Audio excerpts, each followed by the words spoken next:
भारतीय air chief का बयान मुज़हका खेज़ है। खारजा सतह पर भारत की जगहसाई हो रही है। इरफान सदीकी का कहना था कि भारतीय फ़िज़ाइया के सरबराह का बयान मुज़हका खेज़ है।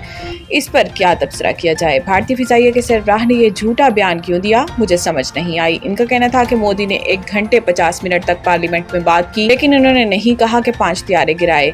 झूठे शख्स का हावजा नहीं होता। शायद वो समझते हैं कि इनका झूठ सच समझा जा रहा है। सेनेटर इरफान सदीकी का कहना था कि भारतीय रियासत बहार आबादी के लिहाज से चौथे नंबर पर है और वहाँ इलेक्शन होने जा रहे हैं। अगर बीजेपी बहार में इलेक्शन हार जाती है तो इसकी पोजीशन कमज़ोर हो जाएगी। इन्होंने मजीद कहा कि बीजेपी बहुत मुश्किल में है। बीजेपी ने खुद अपने पाँव पर कुल्हाड़ी मारी है। इनका कहना था कि राहुल गांधी ने इलेक्शन में धांधली के शवाहिद दिए। भारत की तारीख में कभी ऐसा नहीं हुआ। गुज़िश्ता इलेक्शन में धांधली के सख्त इल्ज़ामात लगे हैं। हुकूमती सेनेटर का कहना था कि खारजा सतह पर भी भारत की जगहंसाई हो रही है। सफारती सतह पर भी किसी एक मुल्क ने भी पहलगाम वाक़ये पर भारतीय मौक़िफ़ को तस्लीम नहीं किया। अल जज़ीरा के मारूफ सहाफ़ी अपने साथियों समेत इसराइल के टारगेटेड हमले में शहीद। गज़ा के अल-शिफ़ा हॉस्पिटल के मुताबिक 28 साला अनस अल शरीफ और इनके साथियों को अस्पताल के मरकज़ी दरवाजे के करीब इस वक्त निशाना बनाया गया जब वो सहाफ़ियों के लिए लगाए गए खेमे में मौजूद थे। मकामी हुक्काम का कहना है कि यह हमला मुमकिना तौर पर टारगेटेड स्ट्राइक था। शहादत पाने वालों में अल जज़ीरा के रिपोर्टर मोहम्मद फ़रीकिया, कैमरामैन इब्राहिम ज़ाहिर और मीडिया वर्कर मोहम्मद नौफल शामिल हैं। अल जज़ीरा की रिपोर्ट के मुताबिक अनस अल शरीफ ने शुमाली गज़ा में इसराइली बमबारी, इंसानी बहरान और जंगी जुराइम की वसी कवरेज की थी, जिसके बाद से इन्हें मुसलसल धमकियां मिल रही थी। इसराइली फ़ौज ने हमले की जिम्मेदारी कबूल करते हुए अनस अल शरीफ पर इल्ज़ाम लगाया कि वो मुबैना तौर पर हमास के एक सेल की सरबराही कर रहे थे। ताहम इस दावे के शवाहिद ताहाल मंजर-ए-आम पर नहीं लाए गए। ज़राए के मुताबिक अनस अल शरीफ इन सहाफ़ियों में शामिल थे जो गज़ा में जारी तबाही को आलमी सतह पर उजागर करने के लिए दिन रात मसरूफ़ थे।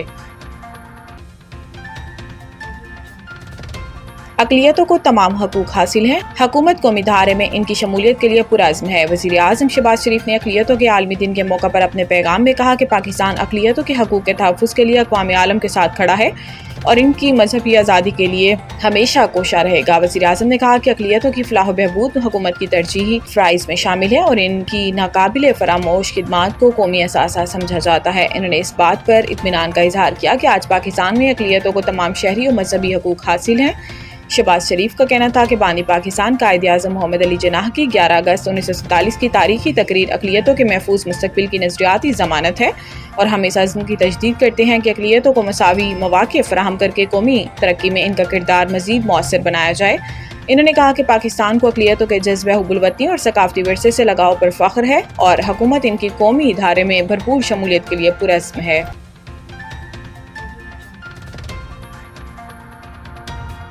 गंडापुर इस्लामाबाद की ताबेदारी छोड़ेंगे तो अगले ही दिन अदम एतमाद आ जाएगी। अपने एक बयान में फैसल करीम कुंडी ने वज़ीर आला KPK को तनकीद का निशाना बनाते हुए कहा कि हम जब चाहें खैबर पख्तूनख्वा में अदम एतमाद ला सकते हैं।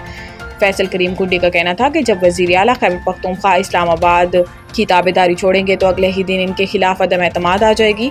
गुज़िश्ता रोज़ भटशाह में मीडिया से गुफ्तगू में गवर्नर खैबर पख्तूनख्वा का कहना था कि किला बाला हिसार से भागना हो या ढीचोक से गंडापुर हदायत पर अमल करते हैं। जब भी हमारे नंबर पूरे हुए तो वज़ीर आला खैबर पख्तूनख्वा के खिलाफ अदम एतमाद लाएंगे। फैसल करीम कुंडी का कहना था कि PTI के जो 6 सेनेटर बने हैं इनमें से एक हलफ उठाने नहीं आ सकता। PTI के बाकी 5 सेनेटर्स में से भी एक हमारा है। वक्त आने पर हमारे लिए वोट देगा। गिलगित के दनीवर नाले में लैंडस्लाइडिंग, मलबे तले दबकर 7 रज़ाकार जाँ बहक। पुलिस के मुताबिक मकामी रज़ाकार सैलाब से मुतासरा वाटर चैनल की बहाली का काम कर रहे थे कि इन पर मिट्टी का तोदा गिरा। लैंडस्लाइडिंग की वजह से मुतअद्दिद अफराद मलबे तले दब गए। अस्पताल ज़राए का कहना है कि लैंडस्लाइडिंग के बाइस मलबे तले दबकर 7 रज़ाकार जाँ बहक हो गए, जबकि मुतअद्दिद अफराद मलबे तले दबकर ज़ख्मी भी हुए। अस्पताल ज़राए के मुताबिक हादसे में ज़ख्मी 3 अफराद अस्पताल में ज़ेरे इलाज हैं, जबकि मकामी अफराद की जानिब से रेस्क्यू का भी अमल जारी है। दूसरी जानिब अस्पतालों में एमरजेंसी नाफिज कर दी गई है। इस हवाले से तर्जुमान सूबाई हुकूमत का कहना है कि गिलगित बल्तिस्तान में मौसमियाती तब्दीलियां अरूज पर हैं और ग्लेशियर्स पिघलने से सैलाब की तबाहकारियों का सिलसिला जारी है। शेषपर नाले से पानी के बहाव में इजाफे के बाद नाले में सैलाब आ गया। सैलाब से मुत्तसिल आबादियों की ज़मीनों को शदीद नुकसान पहुंचा है। तर्जुमान गिलगित बल्तिस्तान हुकूमत ने बताया कि दनीवर नाले में मिट्टी का तोदा गिरने से 7 अफराद जाँ बहक और 7 अफराद जख्मी हुए। दनीवर नाले में इमदादी कार्रवाइयां मुकम्मल कर ली गई हैं। دوسرا ون ڈے بارش سے متاثرہ میچ میں ویسٹ انڈیز نے پاکستان کو 5 وکٹ سے ہرا دیا۔ 3 ون ڈے میچز کی سیریز کا دوسرا میچ ٹرینڈاڈ میں کھیلا گیا، جس میں میزبان ویسٹ انڈیز نے پاکستان کے خلاف ٹاس جیت کر فیلڈنگ کا فیصلہ کیا۔ پاکستان ٹیم میں آج 3 تبدیلیاں کی گئیں۔ حسن علی، محمد نواز اور محمد ابرار کو شامل کیا گیا، جبکہ فہیم اشرف، سفیان، مقیم اور نسیم شاہ آج کی پلینگ 11 میں شامل نہیں تھے۔ پاکستان کی اننگز کے دوران میچ بارش کی وجہ سے 3 مرتبہ روکا گیا اور اننگز کو 37 اوورز تک محدود کیا گیا۔